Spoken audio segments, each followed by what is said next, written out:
स्वागत है आपका हमारी खास पेशकश देश प्रदेश में। शुरुआत हम हरियाणा से कर रहे हैं, जहां से रोहतक से खबर आ रही है, जहां पर एक घर में रखे गैस सिलेंडर में बड़ा धमाका हो गया है। इस धमाके में एक परिवार के 4 लोग झुलस गए हैं और साथ ही मकान की छत गिरने से 3 किराएदार भी घायल हो गए हैं।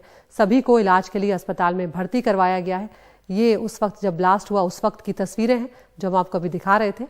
सभी को इलाज के लिए अस्पताल में भर्ती करवा दिया गया है। घायलों में 1 साल का एक छोटा बच्चा भी शामिल है।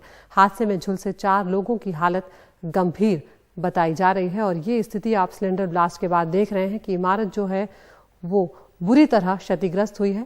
और चूंकि सिलेंडर फटा तो उसके धमाके में पहले 4 लोग घायल हुए और उसके बाद जो दीवार गिरी उसकी वजह से भी 3 लोग घायल हो गए हैं।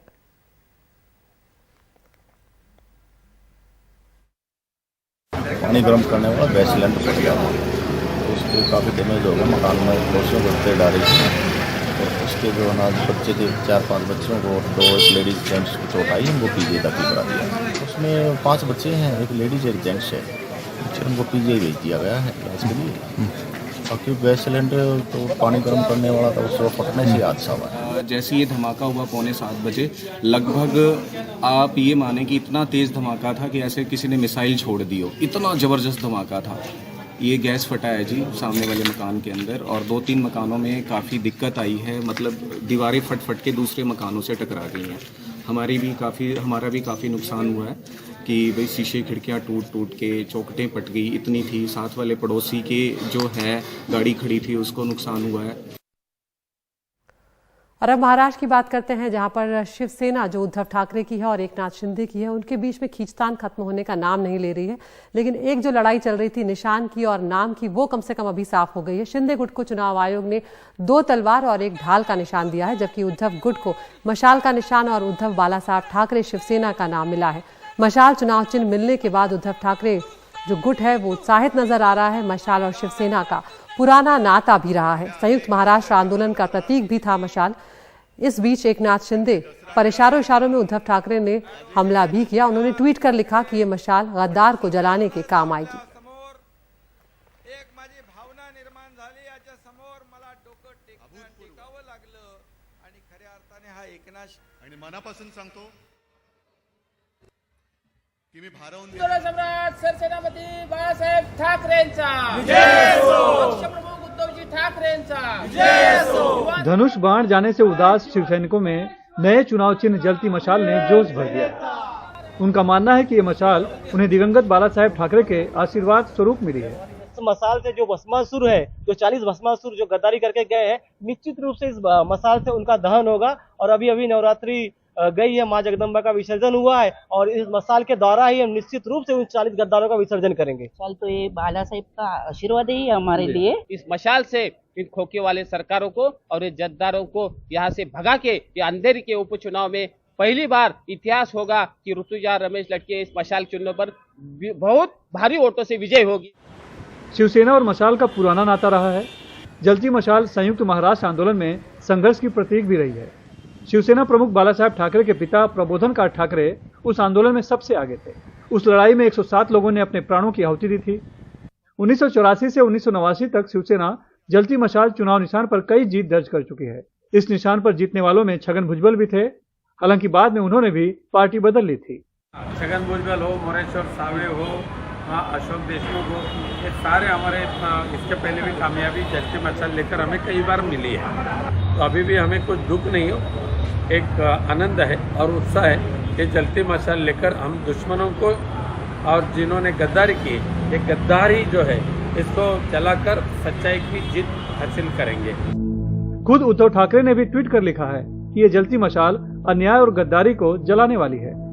दिवंगत बाला साहेब ठाकरे की स्मृति स्थल पर जल रही ये ज्योति जलती मशाल बनकर अब शिवसेना के लिए नई राह तैयार करेगी। लेकिन देखना यह है कि इस नए रास्ते पर कितनी चुनौतियां हैं और कितने कांटे हैं और उद्धव ठाकरे उसका सामना कैसे करते हैं। उद्धव ठाकरे के सामने अभी सबसे बड़ी चुनौती है अंधेरी विधानसभा का उपचुनाव जीतने की। शिवसेना के विधायक रमेश लटके के निधन के बाद खाली हुई उस सीट पर शिवसेना ने रमेश लटके की पत्नी ऋतुजा लटके को उम्मीदवार बनाया है, तो बीजेपी ने अपने पूर्व नगर सेवक मुरजी पटेल को। हमको हमारा चुनाव चिन्ह पता है कि कमल का फूल है। माननीय मोदी जी, माननीय देवेंद्र जी, माननीय योगी जी, उनका चुनाव चिन्ह कमल का फूल है, और कमल का फूल पूरे देश में फूल रहा है, आप सबको पता है। साल 2019 के चुनाव में पार्टी से बगावत कर आजाद उम्मीदवार के रूप में चुनाव लड़े मुरजी ने 45,808 के करीब वोट पाए थे, जबकि रमेश लटके बीजेपी शिवसेना युति के उम्मीदवार थे और 62,773 वोट लेकर जीत दर्ज की थी। इस बार तो मुरजी पटेल बीजेपी के टिकट पर हैं और एकनाथ शिंदे गुट का भी समर्थन है। हालांकि कांग्रेस और एनसीपी ने शिवसेना उद्धव ठाकरे को समर्थन देकर इस उपचुनाव को दिलचस्प बना दिया है। मुंबई से कैमरामैन अल्ताफ के साथ सुनील सिंह, एनडीटीवी इंडिया के लिए।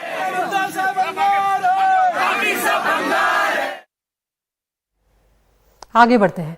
हेट स्पीच को लेकर सुप्रीम कोर्ट ने सख्त टिप्पणी की है। सुप्रीम कोर्ट ने सोमवार को कहा कि देश में अल्पसंख्यकों के खिलाफ नफरत भरे भाषणों पर एक याचिका शायद ये कहने में सही हो सकती है कि इस प्रकार के सार्वजनिक भाषण के कारण ही पूरा माहौल खराब हो रहा है। कोर्ट का अवलोकन और निर्देश उस दिन आया है जब दिल्ली पुलिस की कार्रवाई पर सवाल उठ रहे हैं। दिल्ली पुलिस ने कहा कि उसने विश्व हिंदू परिषद और दिल्ली में एक कार्यक्रम में जहां पर हेट स्पीच हुई थी वहां के आयोजकों के खिलाफ FIR दर्ज की है। घाटी और जम्मू दोनों क्षेत्र में 30,000 से ज्यादा लोग पंचायत, तहसील पंचायत और मस्जिद में कुछ चल रहा है क्या? हो गया?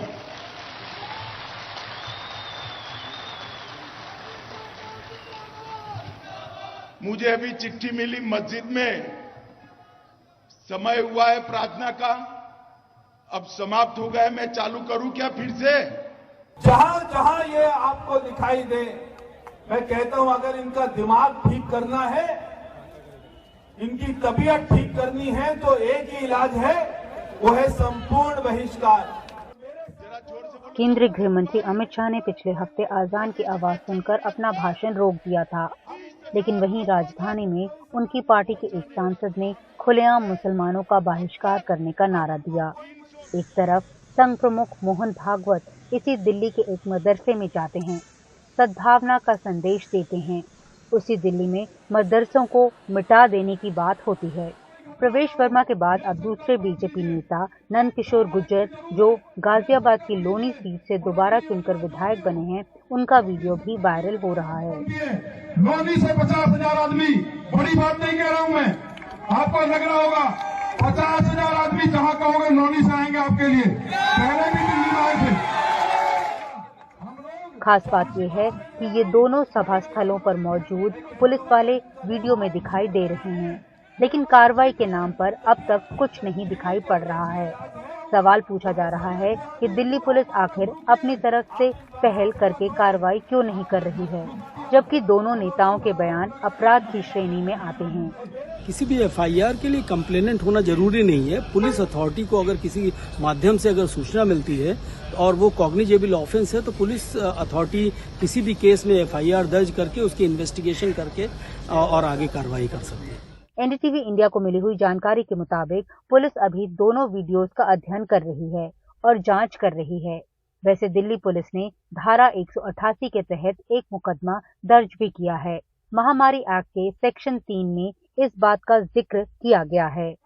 उधर कांग्रेस का कहना है कि जानबूझकर पुलिस बीजेपी के नेताओं को बचा रही है।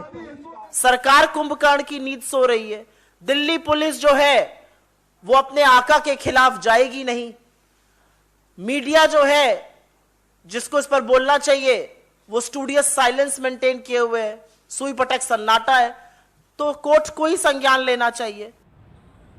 सुप्रीम कोर्ट की दूसरी बेंच ने एक दूसरे मामले में उत्तराखंड और दिल्ली सरकारों से जवाब भी मांगा है कि पिछले साल राज्य और राष्ट्रीय राजधानी में आयोजित धर्म संसद में नफरत भरे भाषण देने वालों के खिलाफ पुलिस ने क्या कार्रवाई की है।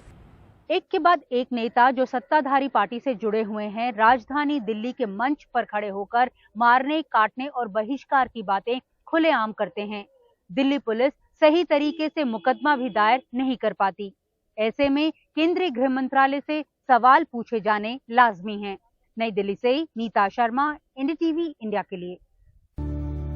लोकनायक जयप्रकाश नारायण की जयंती पर गृह मंत्री अमित शाह उनके गांव सिताब दियारा पहुंचे और अपने भाषण में नीतीश कुमार और लालू यादव पर जमकर निशाना साधा। उन्होंने कहा कि जेपी आंदोलन से निकले लोग आज कांग्रेस की गोद में बैठे हैं। नीतीश कुमार ने इसका जवाब भी दिया और कहा कि जेपी आंदोलन के वक्त अमित शाह कहां थे। आज 5-5 बार सत्ता के लिए पाला बदलने वाले लोग बिहार के मुख्यमंत्री बनकर बैठे हैं।